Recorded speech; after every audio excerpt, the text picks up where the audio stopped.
On February 4th, 2022, Russian President Vladimir Putin flew to Beijing to attend the opening ceremony of the Beijing Winter Olympics. After the United States and a handful of other Western countries implemented a political boycott, this put Putin on a grand stage, as he was the highest profile political figure in attendance that evening in Beijing. Earlier that day, Xi and Putin had an official diplomatic meeting, which marked the 38th time these two leaders have officially met. In 2019, President Xi stated, "Russia is the country that I have visited the most times, and President Putin is my best friend and colleague."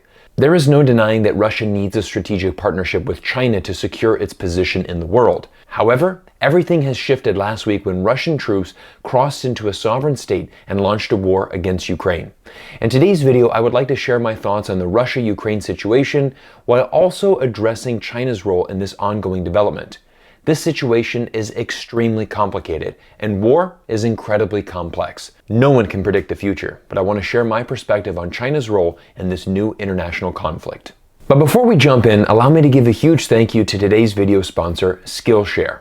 Earlier this week, one of my staff members needed help optimizing Facebook ads for one of our marketing clients. Usually, I would direct her to search on YouTube for an answer, but this time I encouraged her to use Skillshare and find a suitable course to help solve her problem.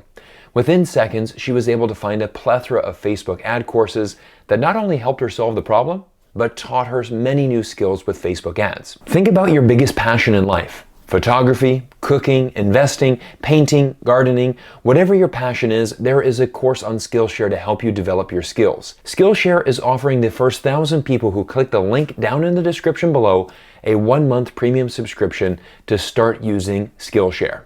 And let's jump back into today's important video. Within minutes of Russia's invasion into Ukraine, Taiwan began trending on Twitter, as many speculated that China would also start an invasion of Taiwan. I must be honest, China is in a very difficult situation as it is trying to strike a difficult balance by seeking to pursue 3 goals simultaneously. The first is a strategic partnership with Russia. The second is their commitment to the long-standing foreign policy principles of territorial integrity and non-interference. And finally, the third point is a desire to minimize collateral damage from both EU and US sanctions against Russia.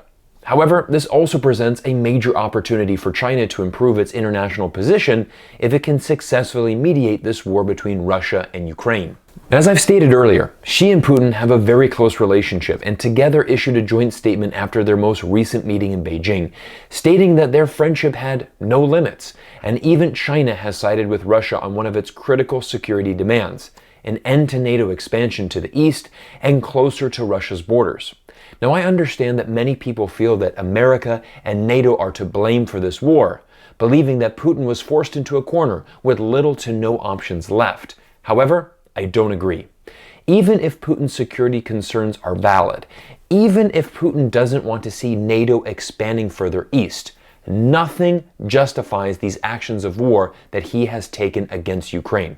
Putin's war against Ukraine has been a disproportionate response and even caused China's Ministry of Foreign Affairs to speak out against it. The security of a country can't be built on compromising the security of other countries, let alone harming sovereignty and security of other countries out of the pursuit of its own absolute military superiority and absolute security.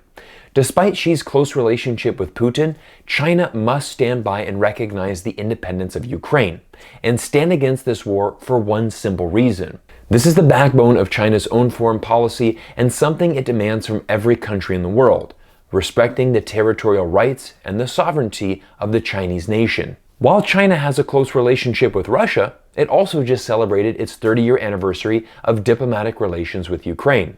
Ukraine is a member of China's Belt and Road Initiative and one of China's economic partners, with more than $15 billion in bilateral trade flows.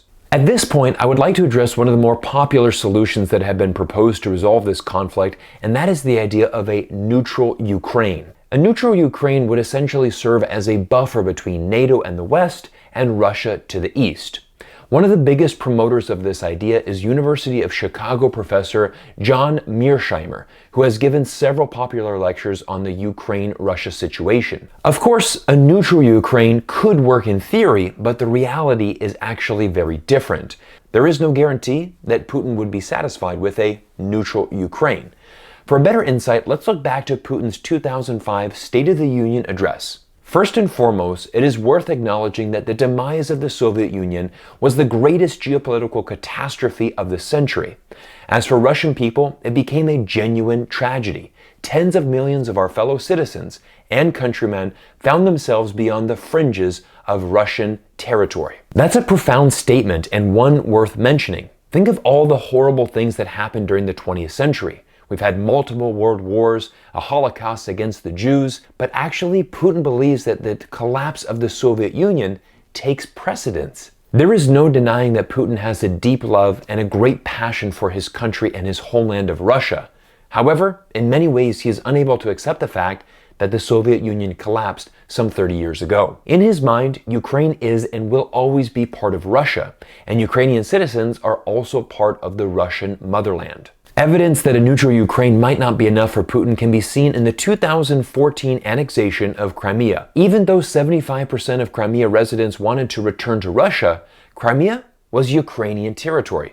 This made Putin's annexation completely illegal. By using force to annex the territory of a sovereign state, Putin effectively accelerated the westernization of Ukraine, the exact thing he didn't want to happen. Before the 2014 Crimea incident, less than 25% of Ukrainian citizens wanted to join NATO.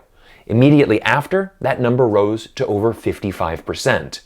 In addition, by annexing Crimea, Putin changed the mathematics of Ukrainian politics. Crimea represented 5% of Ukraine's population and consistently voted for pro-Russian candidates.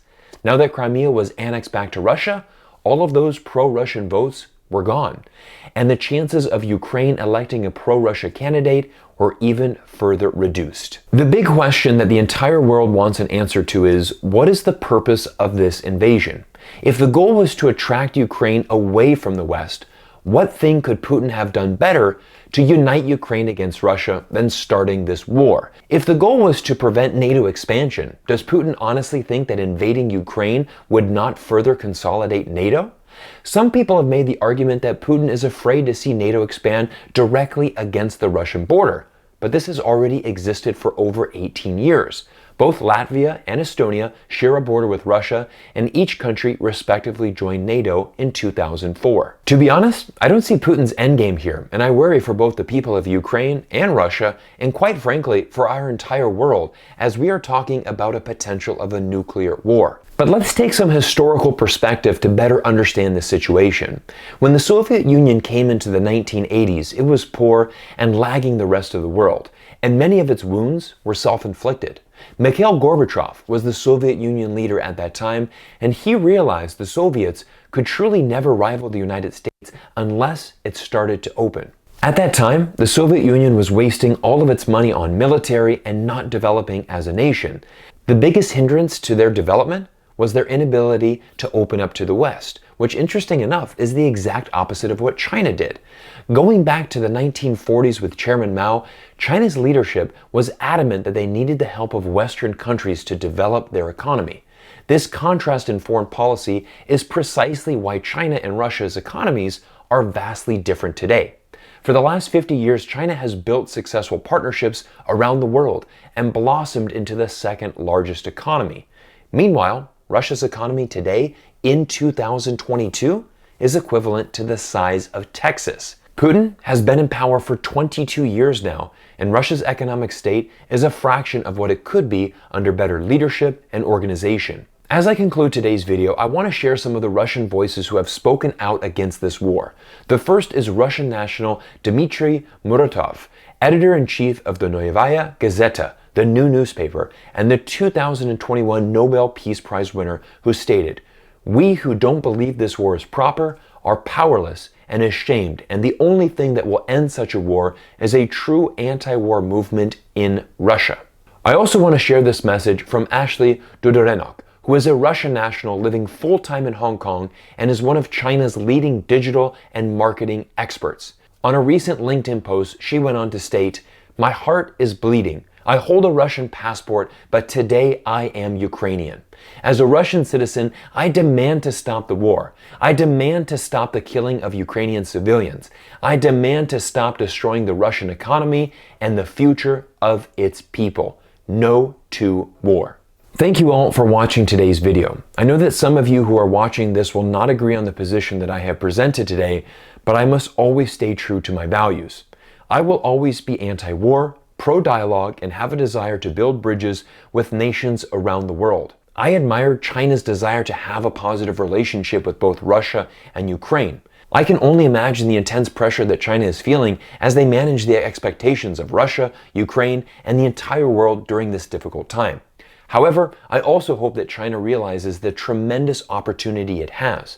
If President Xi truly believes there are no limits to his friendship with Putin, then persuading his friend to stop the war and find a peaceful solution would be an incredible outcome for all of humanity. It could also work out very favorably for China, as they could maintain peaceful relations with both Russia and Ukraine and instantly improve its reputation on the global stage. Everyone, thank you for taking time out of your day to spend it with me here on YouTube. And again, make sure you take advantage of this amazing promotion from Skillshare. I'm so thankful for companies like Skillshare and many of the sponsors of this channel who help me produce the content that you enjoy. Everyone, my name is Cyrus Jansen. Thank you again for your time, and I look forward to seeing you all in the next video.